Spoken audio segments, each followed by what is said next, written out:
네, 안녕하세요. 이대 서울병원 영상의학과 조연혜입니다. 포스트 코로나 시기에 들어서면서 엄청나게 많은 환자들이 발생을 하고 있고 코로나를 앓고 지나가신 다음에도 작고 큰 그런 증상들이 남아서 고생하시는 분들이 정말 많은데요. 작게는 이제 기침에서부터 시작을 해서 크게는 심각한 그런 질환까지 갖게 되신 분들이 참 많습니다. 그래서 저희 이대 서울병원에서는 다양한 전문 분야의 교수님들을 모시고 이야기를 나눠보도록 하겠습니다. 이비인후과 김부영 교수님 어서 오세요. 네, 안녕하세요. 네, 저는 이대 서울병원 이비인후과에서 비과 진료를 하고 있는 김부영이라고 합니다. 저희가 환자분들을 실제로도 임상에서 보시면 코로나 때문에 코가 이상해졌다, 냄새가 이상해졌다 하시는 분들이 많으실 걸로 생각이 되는데요. 이렇게 그냥 단순하게 냄새가 이상하다라기보다는 혹시 코로나 바이러스 자체가 코에 미치는 영향 때문에 어떤 증상들이 나타나는지 말씀해 주실 수 있으실까요? 네, 일단은 코로나 바이러스는 이미 많은 분들께서 알고 계시지만 ACE 리셉터라고 해서 각종 어떤 신경계나 또는 호흡 상피나 후각 상피에 있는 리셉터에 결합을 하게 되면 그곳을 이제 공격할 수 있게 되어 있는 바이러스입니다.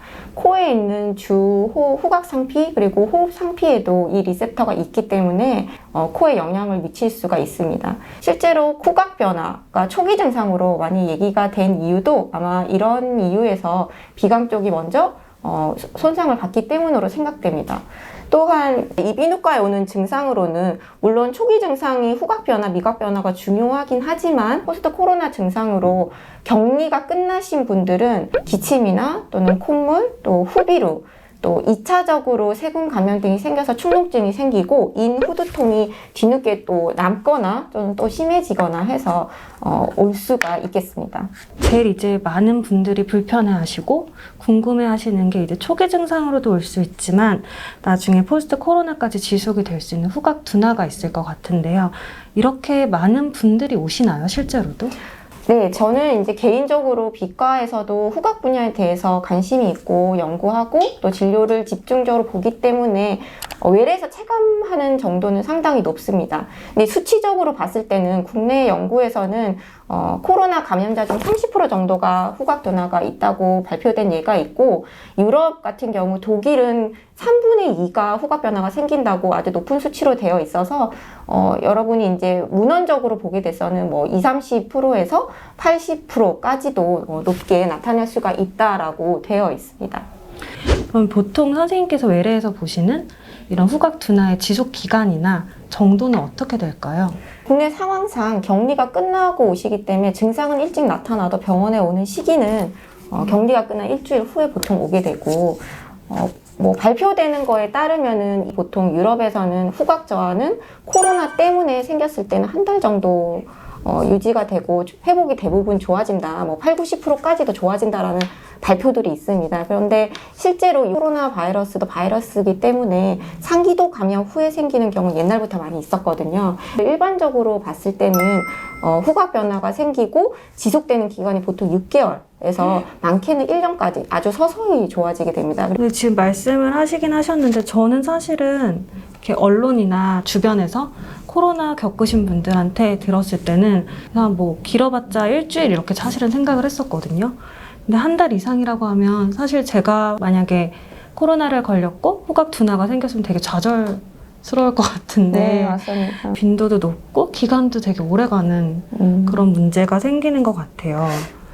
제가 한 가지 말씀드리면 이제 선생님 경험에서는 병원에 오지 않으시겠죠, 그런 분은. 일주일 만에 좋아지는데 굳이 병원에 찾아서 후각 전문을 하는 사람을 찾아오진 않고 이제 그래서 아마 병원에 이제 저한테 오시는 분들은 그거보다 훨씬 롱텀으로 안 좋은 분들이 많이 오고 교수님 말씀대로 이제 우울증은 실제로 메타아날라시스 같은 연구 결과에서 후각과는 굉장히 밀접한 관계가 있습니다. 실제 이거는 나와 있죠. 그래서 냄새를 못 맡고 그럼 아무래도 퀄리티 오브 라이프가 떨어지고 결국은 우울해지는 거는 그것은 나와 있는 얘기입니다.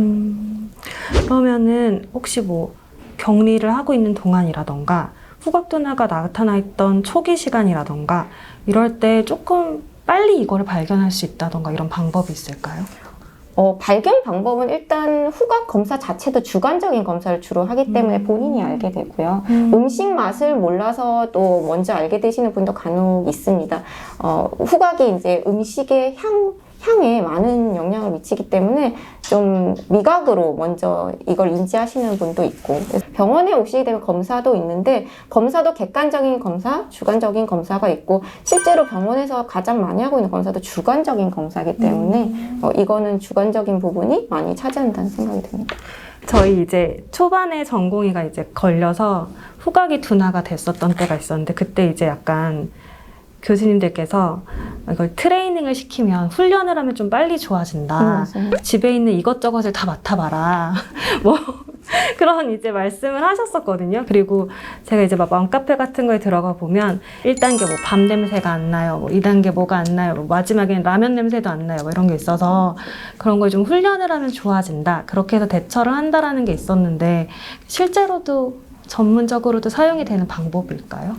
굉장히 이제 치료의 가장 핵심 부분을 말씀을 하셨는데, 먼저 치료를 얘기하면 일단 바이러스에 의한 후각 저하에 대한 치료는 초반에 어떤 항염증, 스테로이드가 효과가 있을 만한 그런 환자에 대해서는 스테로이드를 단기간으로 씁니다. 그리고 그 후에 치료에 대해서는 보통 말씀하신 후각 훈련을 하게 되죠. 그래서 그 아까 말씀하신 여러 냄새 맡아보는 게 결국 훈련을 하는 건데, 후각 훈련은 이미 그거는 나와 있습니다. 좋다는 게. 그래서 각종 후각 치료에 대한 가이드라인에 가장 안전하고 가장 많이 하고 가장 효과가 좋은 걸로 있어서, 이 좋다는 의미는 이제 물론 그건 원인에 따라서 다르겠지만, 어떤 사람은 수술이 필요하고 어떤 사람은 약이 필요하겠죠. 하지만 훈련이 필요한 환자에 대해서 하는 것이 에비던스가 상당히 많이 갖추어져 있는 상태입니다. 그래서 전문적인 게 맞고요. 그것도 조금 아쉬운 점은, 이게 이제 유럽은 굉장히 대중화돼서 실제로 훈련을 할 수 있는 키트가 많이 팝니다. 그래서 향료가 아주 쉽게 뚜껑만 열어도 다 할 수 있게 하는 거를 본인이 사서 의사의 이야기를 듣고 할 수가 있는데, 우리나라는 그런 게 갖추어져 있지 않기 때문에 본인이 사기도 힘들고 의사 말을 듣고 하기도 좀 어려운 그 상황이 있습니다. 지금 말씀하시는 와중에 조금 찾아봤는데, 뭐 후각 키트라는 거요. 엄청 비싸더라고요. 그게 초반에는 별로 안 비쌌거든요. 후각 키트에 대해서 조금 말씀을 드리겠습니다.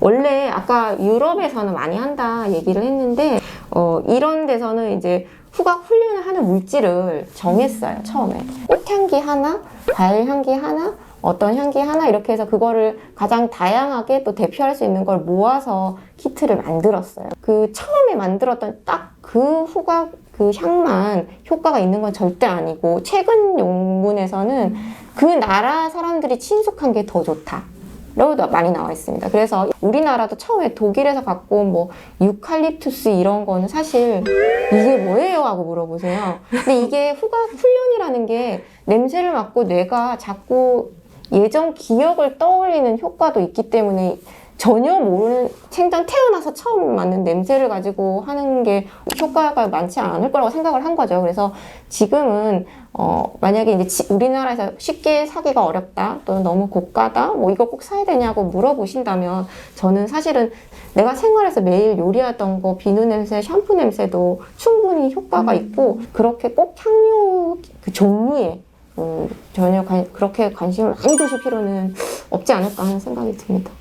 저희 실제로도 약간 MRI 같은 검사를 하기도 하잖아요. 그러니까 너무 답답해 하시는 환자분들이라던가 너무 오랫동안 이렇게 불편해 하시는 분들은 이렇게 후각 쪽 그런 신경을 보는 검사를 하기도 하는 걸로 알고 있는데, 저희 병원에서도 시행은 하고 계시는 거죠? 네, 맞습니다. 이런 검사를 할 수 있는 병원이 제가 알기로는 그렇게 많지 않은데, 이대 서울병원에서 실제로 하고 있고, 후각 환자가 왔을 때 이미지 스터디를 하는 이유는 여러 가지가 있는데, 단순히 후각 신경만 보려는 MRI도 있고, 그거 외에도 상기도 감염 후에 후각 저하가 생겼지만 나는 이제 모르고 있던 뇌 부분의 종양이나 다른 원인이 있는 경우도 있습니다. 그래서 후각 저하로, 물론 상기도 감염 후에 오더라도 그 상황에 따라서는 CT나 MRI를 통해서 후각 구 주변 또는 뇌 실질 어딘가에 문제가 있는지도 보는 경우가 굉장히 많고, 그 외에 좀 더 이제 자부심 가지고 얘기할 수 있는 거는 이제